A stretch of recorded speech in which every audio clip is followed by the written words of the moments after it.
adscrito a la Universidad de Guadalajara, en el Centro Universitario de los Valles. Muy buenos días, doctor, y bienvenido al Centro Universitario del Sur de manera virtual y a la Universidad de Guadalajara. Buenos días, gracias. Joel tiene como línea de investigación intervenciones cognitivo-conductuales y de psicología positiva para el control de enfermedades crónico-degenerativas no transmisibles.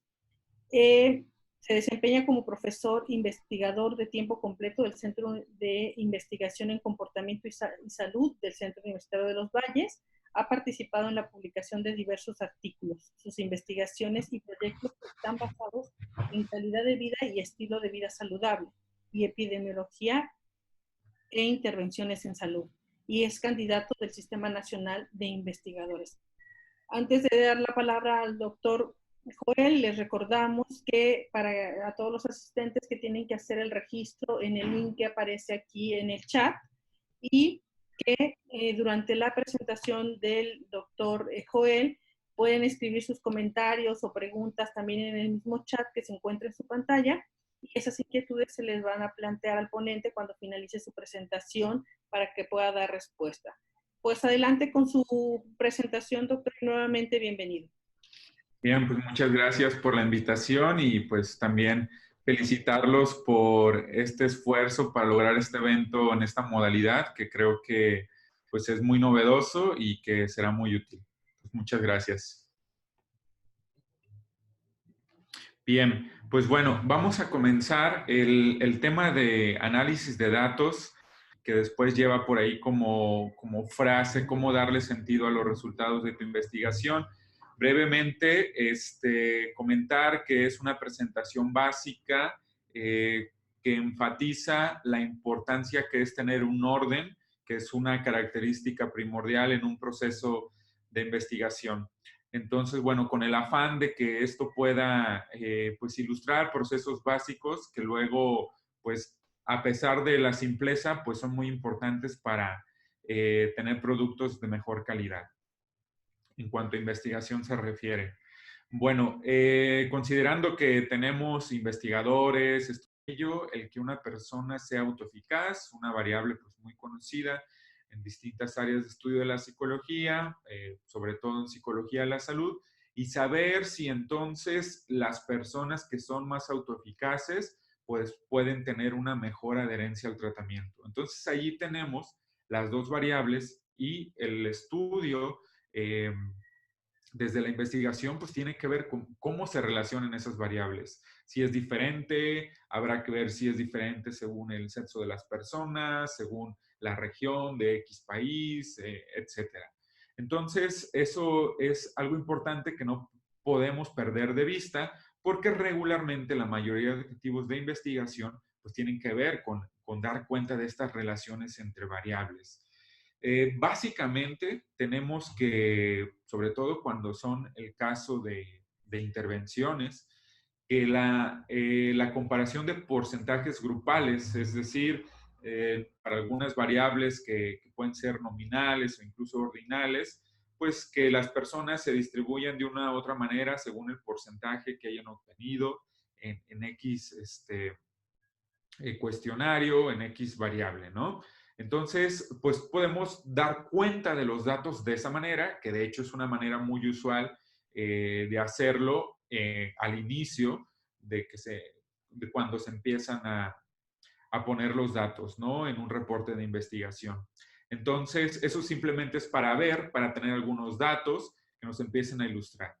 Luego tenemos la correlación de puntajes de individuos en dos variables y aquí es donde de alguna manera se dejan ver ya las variables más, vamos a llamarlas teóricas, las variables de nuestro estudio, que ya son regularmente las protagonistas en un proyecto de investigación, ¿no? Un poquito, vamos a decirlo así, por arriba, según el objetivo, de algunas variables sociodemográficas en las que, al menos en psicología, pues es una obligación reportarlas, ¿no?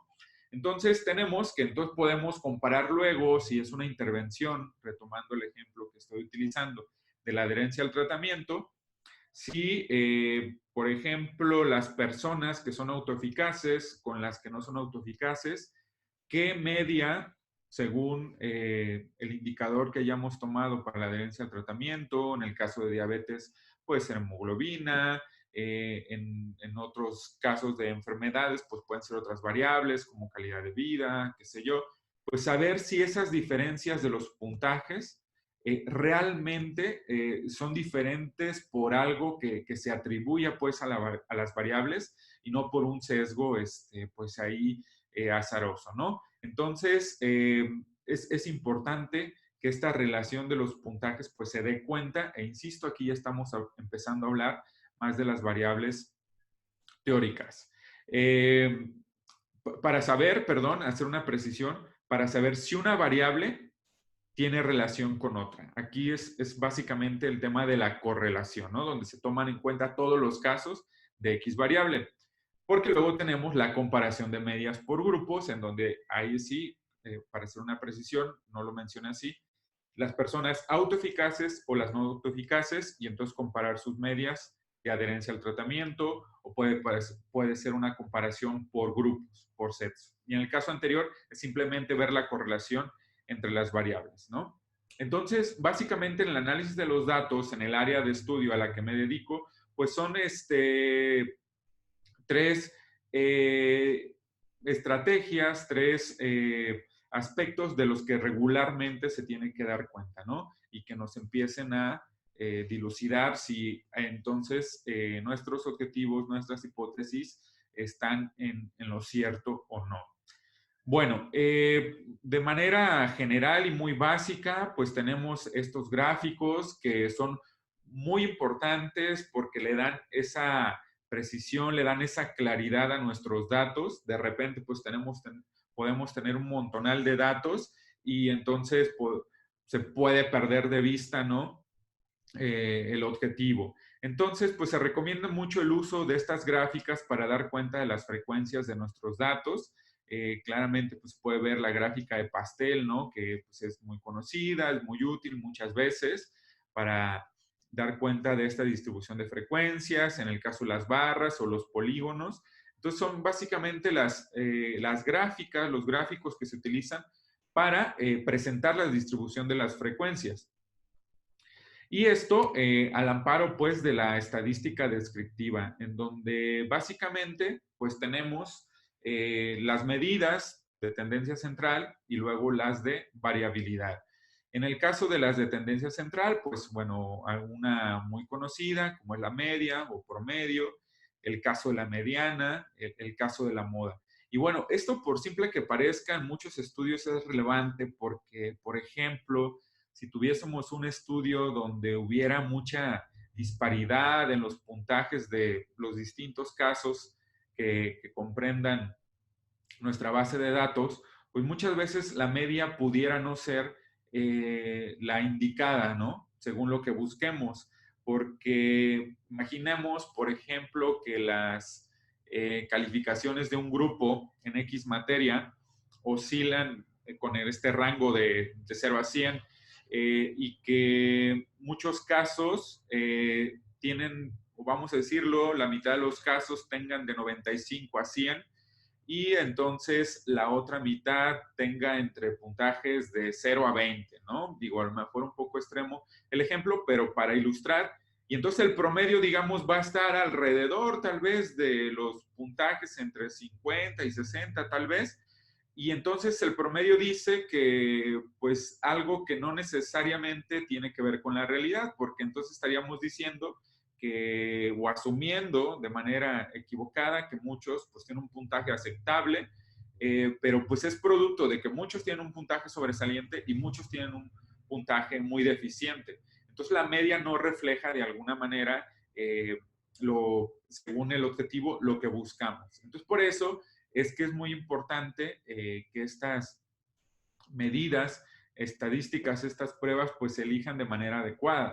En muchos casos, por ejemplo, la mediana, pues es realmente más útil porque es aquello que nos permite dividir un conjunto de datos en dos partes, ordenados, ¿no? De manera ascendente o descendente en cuanto a puntajes y en dos partes iguales, ¿no? Entonces tenemos el puntaje que realmente divide un grupo. Y en el caso de la moda, pues que nos sirve para ilustrar aquella frecuencia, aquel dato que más se repite. Y a la par, pues tenemos, y esto es muy socorrido, es casi o realmente obligatorio al reportar resultados en una investigación, pues la desviación estándar, la varianza y el rango que acompañan para darnos cuenta de cómo el conjunto de datos, qué tanta dispersión hay, ¿no? De diversos casos. Y que de alguna manera esto se toma en cuenta para realizar otras pruebas estadísticas, porque en función de ello, pues es que vamos a interpretar. Muchas veces una desviación estándar, que es el cuadrado de la varianza, pues entonces nos dirá que no es tanto, o hay algunos casos, Estoy hablando con la doctora. un poco de ruido, como los llamados outliers, ¿no? Que de alguna manera no se acercan a la tendencia central. Entonces, esos son datos que hay que tener en cuenta y que hay que plasmar inicialmente cuando analizamos nuestros datos. La estadística descriptiva permite hacer afirmaciones precisas de los datos, es decir, en nuestro conjunto de datos tenemos, si nuestra muestra, digamos, fuese de 300 personas, y ante X variable tenemos que 250 se ubican en X nivel, o que 250 tienen tal puntaje, pues la estadística descriptiva nos va a permitir confirmar eso en nuestro conjunto de datos, que eso es algo muy importante tener en cuenta. Por eso la estadística descriptiva es fundamental, primero, para darle sentido a nuestros datos, y a partir de ahí después vienen otros procesos, ¿no? Pero básicamente esto le da ya certeza a nuestros datos. Bueno, en psicología tenemos una serie de parámetros que muchas veces tienen su prueba estadística, ¿no? Que ayuda a dar cuenta de ellos para ver qué tanto las variables están relacionadas.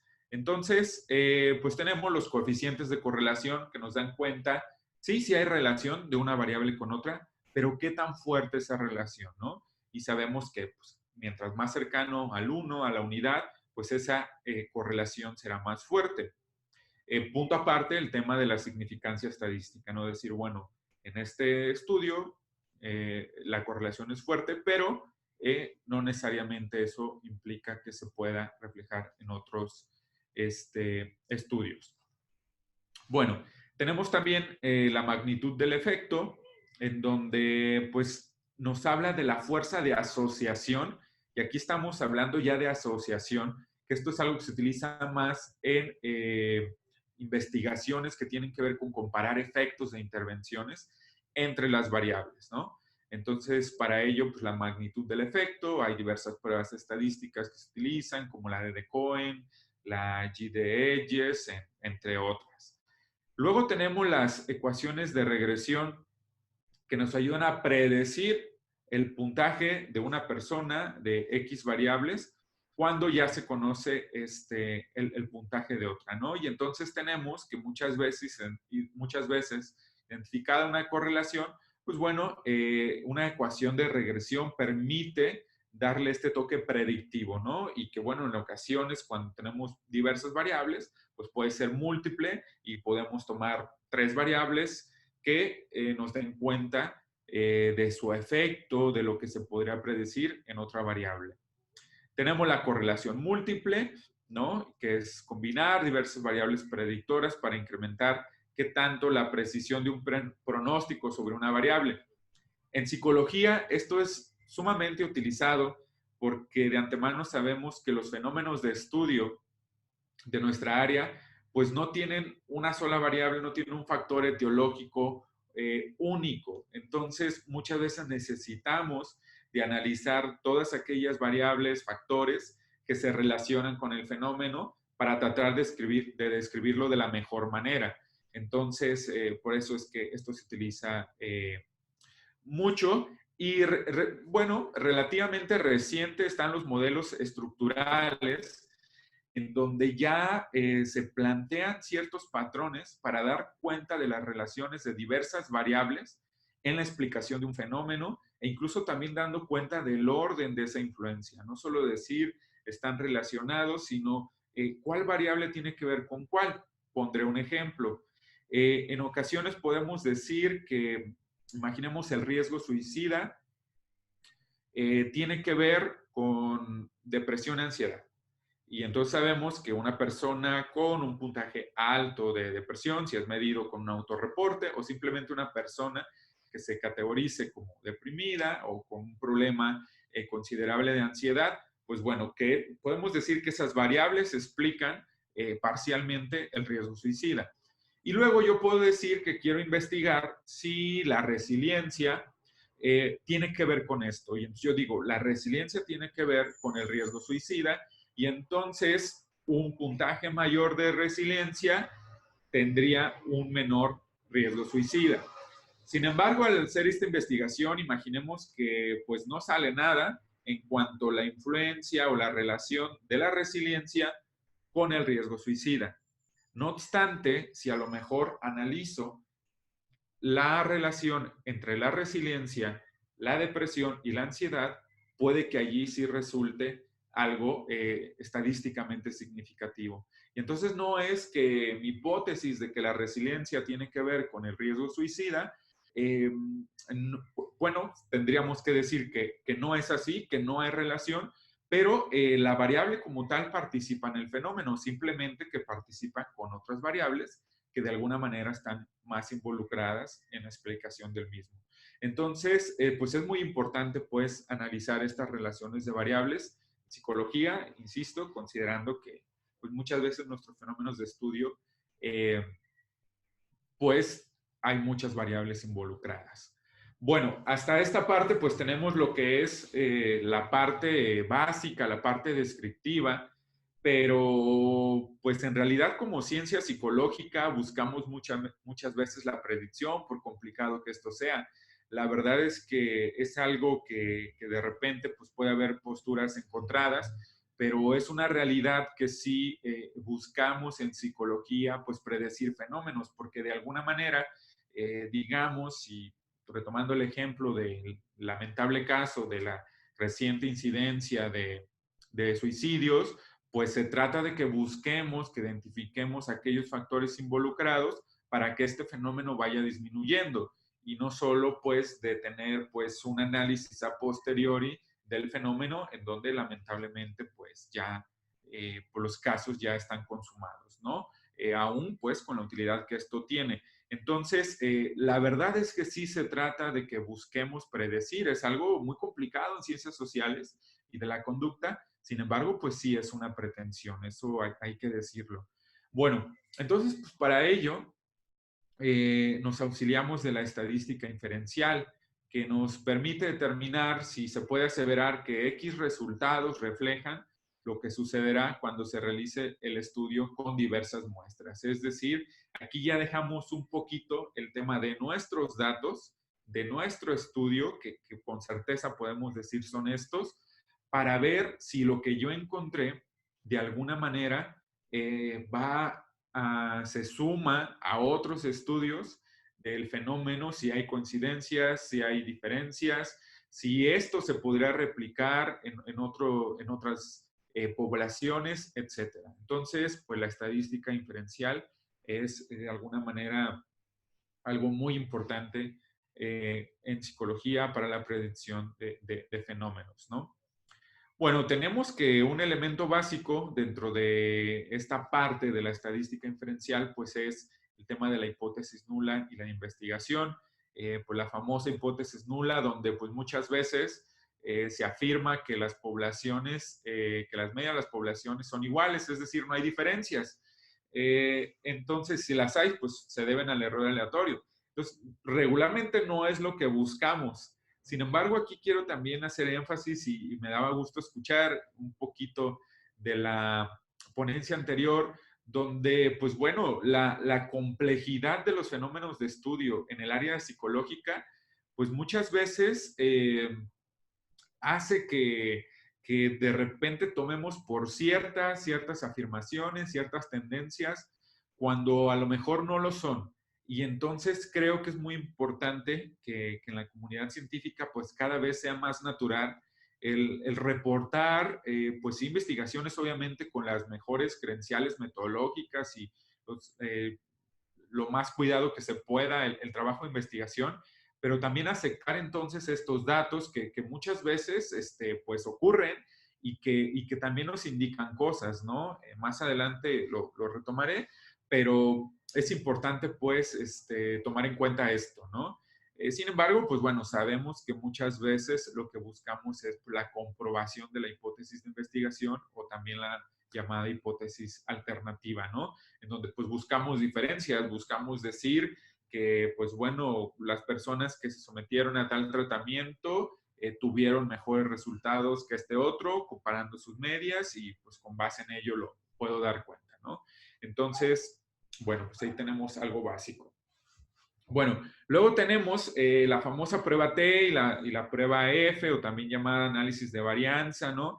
En donde pues tenemos, en el caso de la prueba T, que es un cociente de dos aspectos de datos, la diferencia entre las medias grupales y la variabilidad dentro de los grupos. Y entonces esto nos permite para aseverar, si yo tengo una intervención para mejorar la calidad de vida en pacientes con insuficiencia renal en el estadio 3, digámoslo así, pues entonces yo puedo decir, mira, la intervención sí funcionó porque los que sometieron a la intervención en este momento, pues tienen un puntaje mayor, de acuerdo a un parámetro inicial, por supuesto, de la calidad de vida en comparación a los que no recibieron intervención. Y como dato, pues bueno, son personas que después recibirían la intervención, ¿no? Por la cuestión ética de que no podemos dejar sin alguna intervención que se presuma favorable, pues a las personas y nada más nosotros hacer nuestro estudio. Lo comento pues porque también es algo muy importante en la actualidad, ¿no? De dar cuenta de ello, que los sujetos que formen parte del famoso grupo control, pues después también tengan pues una atención, ¿no? Entonces, bueno, para eso sirve la prueba T.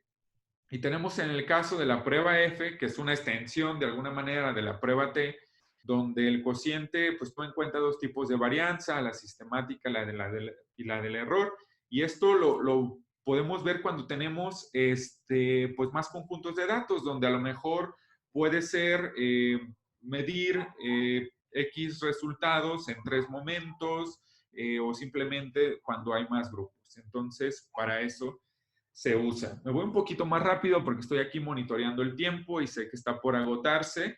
Entonces, bueno, la parte de la interpretación de los resultados. Si todo el proceso de análisis de datos, que es un tanto laborioso más que complicado, se hace adecuadamente y nosotros reportamos lo que obtenemos, pues la interpretación de los resultados va a ser la adecuada. Y va a ser la adecuada independientemente si comprobamos la hipótesis de investigación o si se tuvo que aceptar la hipótesis nula. Porque, como lo decía y quiero dar énfasis a esto, pues muchas veces los resultados no significativos no son sinónimo de fracaso de la investigación, sino que me están diciendo que, pues de alguna manera, esa variable, si es que yo cuide mi estudio, si no habrá que revisar errores que se hayan cometido, pues no, al menos en esa muestra no tienes error y eso va obligando a las próximas acciones. Entonces, el sentido cuando comprobamos la hipótesis alternativa, pues es reportar nuestros hallazgos. Eso, pues no hay mayor complicación. Pero cuando no es así, creo yo que también la obligación es reportarlo. Y en ese sentido, pues bueno, a pesar de este interés por regularmente reportar los resultados de comprobando la hipótesis alternativa, pues también habrá que hacerlo con la aceptación de la hipótesis nula y decir, no hubo nada significativo. Esto nos lleva a después realizar estudios más cuidadosos.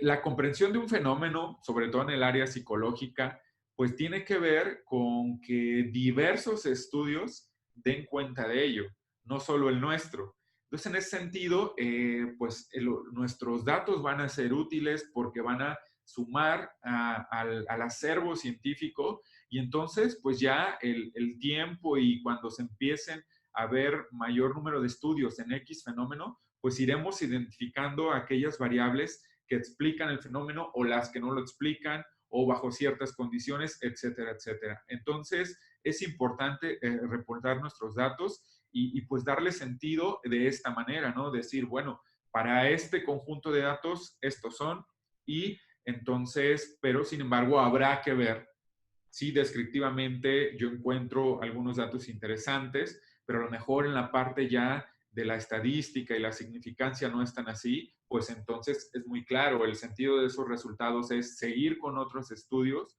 que busquen identificar y ir viendo qué variables o de qué manera esto sí pudiera generalizarse a otras poblaciones, ¿no? En el caso de intervenciones, pues bueno, cuando los resultados son benéficos y estadísticamente significativos, pues conviene probar en otras poblaciones para ver y empezar a contrastar datos para saber qué es lo que sigue, ¿no? Y que básicamente sería la generalización a distintas poblaciones.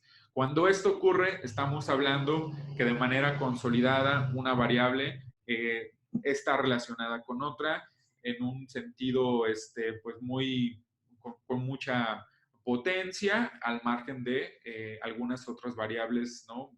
Llamadas en investigación extrañas. Entonces, cuando esto se da y que podemos generalizar, pues quiere decir que la relación es sólida y entonces pues allí tenemos ya algo certero. Bueno, pues creo que estoy en tiempo y aquí concluyo la presentación. Muchísimas gracias, doctor Joel, por esta presentación. Ya tenemos por aquí algunas preguntas, voy a leerlas. Es una pregunta que hace Zaira Muñoz. ¿Sí? Buenas tardes, doctor. Quiero saber si puede recomendar algún curso de investigación con enfoque en análisis estadístico, por favor. Bien, cursos. Bueno, uno particular que identifique, que sea regular, que se oferte, ahorita no tendría el dato. Lo que puedo recomendar es en prácticamente todas las universidades, regularmente hay cursos básicos de investigación, perdón. Entonces sería como estar al pendiente.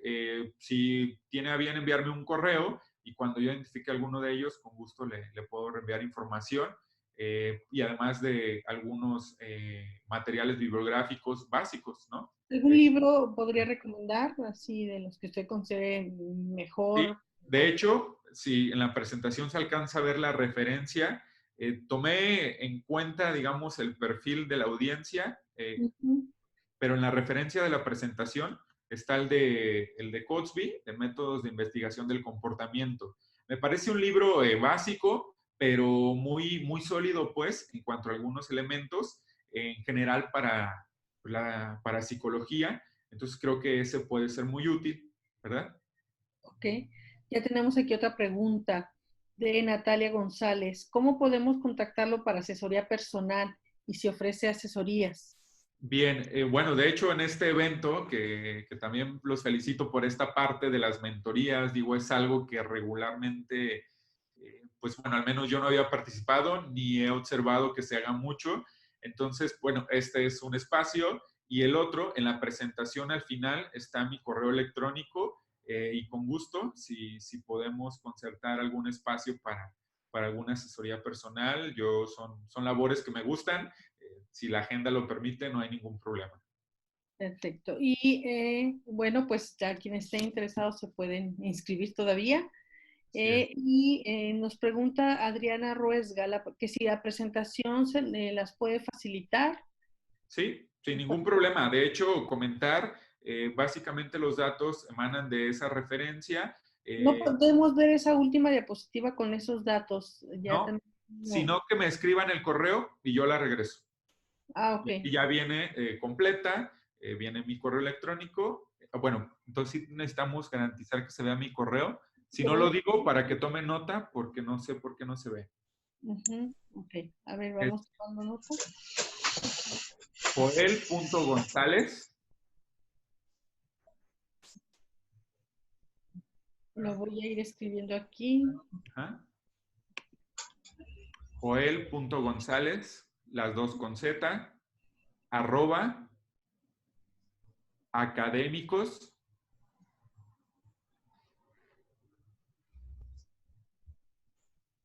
.udg, u d de dedo, g de gato, .mx.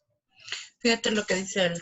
La mayor comprensión de un fenómeno proviene de numerosos estudios que estudian las mismas variables. Así es. Aquí la estoy anotando en el chat del grupo para que quien no haya podido tomar nota Ujú. Ya lo tenga aquí a la mano.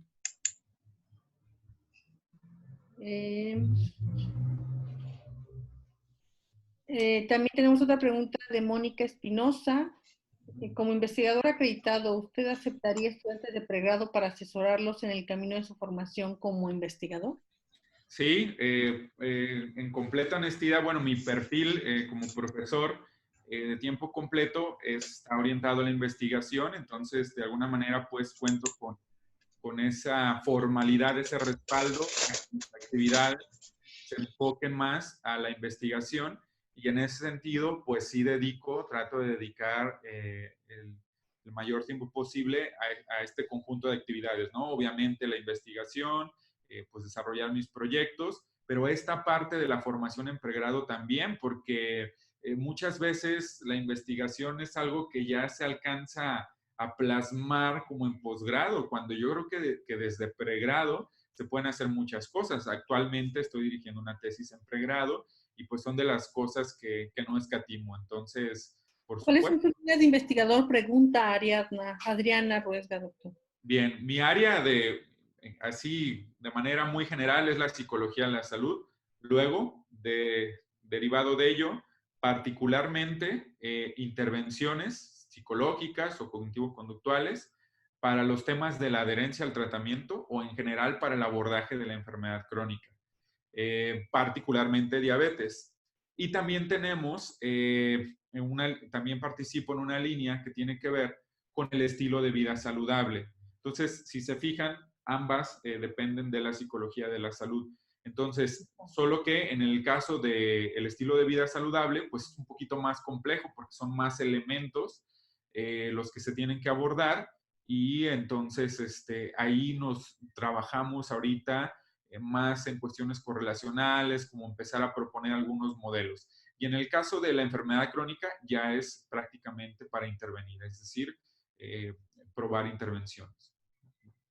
Muy bien, pues aquí si alguno de los estudiantes que participan el día de hoy en esta conferencia está interesado en realizar alguna estancia de investigación, bueno, pues el doctor Joel ya nos ha mostrado su disponibilidad para poderlo recibir Sí, en el con gusto. Centro De Universitario. hecho, pues participo en el Centro de Investigación en Comportamiento y Salud del Cuballes y pues las líneas son afines a esta área, desde su nombre se puede identificar.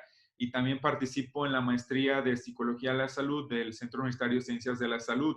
Entonces, bueno, afortunadamente creo que esto me permite pues estar conviviendo, participando en diversos proyectos y pues con todo el gusto poder recibirlos y pues incorporarlos, ¿no? A algún proyecto. ¿Qué recomendación les haría a los estudiantes que participan el día de hoy, doctor, en relación a cómo acercarse a la estadística? Creo que como investigadores hemos sido testigos de esas resistencias que hay por parte de muchos estudiantes acerca de formarse también en estadística. Ajá. Entonces, ¿qué les recomendaría? ¿Cómo les recomendaría que fueran haciendo ese acercamiento? Bien, algo que tengo que partir de la experiencia, algo que a mí me ayudó a decidirme, a adentrarme en este mundo, porque pues tampoco es que domine todo, es un área muy grande y que cada vez va creciendo y haciéndose más particular, ¿no? Pero algo que creo clave yo recomendaría que primero se inserten en un proyecto de investigación, que se apropien de él, es decir, que ellos tengan genuinamente una inquietud respecto a un fenómeno de estudio y después de ello empezar al amparo con la orientación de algún investigador para que cuando se acerque el momento de entrar a la parte del análisis de los datos, entonces esas variables hagan sentido y tome sentido todo el trabajo estadístico. Porque no, muchas veces me da la impresión, de hecho, en ello hemos trabajado en los distintos planes de estudios donde participo, que la estadística, verla sin datos propios, no da sentido. Y es algo complejo, queda en algo abstracto, entonces no me permite decir, mira, los de quinto A fueron diferentes a los de quinto B y como que me acuerdo que esto, es decir, no no cobra realidad. Entonces, yo haría esa recomendación, insisto, muy con base en mi experiencia, porque de esa manera, pues ya tenemos garantizado que las personas, al margen de que les agrade o no la estadística, tienen la necesidad de ella, porque tienen el interés genuino en un proyecto de investigación, en un fenómeno que les interesa. Entonces, si logran eso, la parte de la estadística se va a dar. Y obviamente, pues luego ya formalmente tomar algunos cursos. Yo creo que conviene mucho que estar bajo la tutela de un investigador porque les puede compartir datos reales, ¿no? La participación, ahora sí que pragmática, creo que es la mejor forma, ¿no? Libros, podemos dar un listado enorme, pero creo que esa es la manera. Muchísimas gracias por esta recomendación. Aquí tenemos otra pregunta de Ricardo Cuellar. ¿Qué piensa acerca de que la estadística es una herramienta que se puede manipular a un interés particular?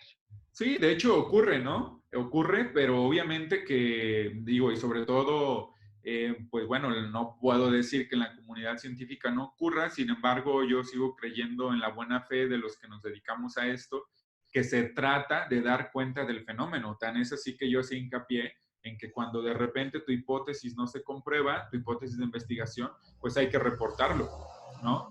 Y entonces, eso hay que decirlo, pese a de repente un poco por la resistencia, ¿no? De algunas revistas para aceptar estos datos que muchas veces se creen no son útiles. Bueno, yo no coincido y entonces yo creo que puede llegar a ocurrir, pero insisto, yo seguiría creyendo en la buena fe de la comunidad científica. En otras áreas pues de la cotidianidad, pues bueno, por supuesto que ocurre, pero pues ya no serían cuestiones que nos competan a nosotros, ¿no? Pero sí, por supuesto que se pueden manipular datos y todo esto. Pero bueno, en el caso de la investigación científica, creo que debemos reforzar la parte bioética, el profesionalismo de los investigadores. Y en ese sentido, pues está la presentación, ¿no? De hecho, fue un mensaje muy, muy enfático. Es decir, no es la herramienta, sino el uso de la herramienta, cómo Así lo usamos, ¿verdad? Creo que podemos, sí, sabemos que lo usamos correctamente y otras que pueden. Yo se lo digo a los estudiantes, no hay que tenerle miedo a los datos, ¿no? Algo nos indican siempre. Entonces, lo que salga, hay que reportarlo. Muy bien. Pues muchísimas gracias, doctor Joel Omar González Cantero.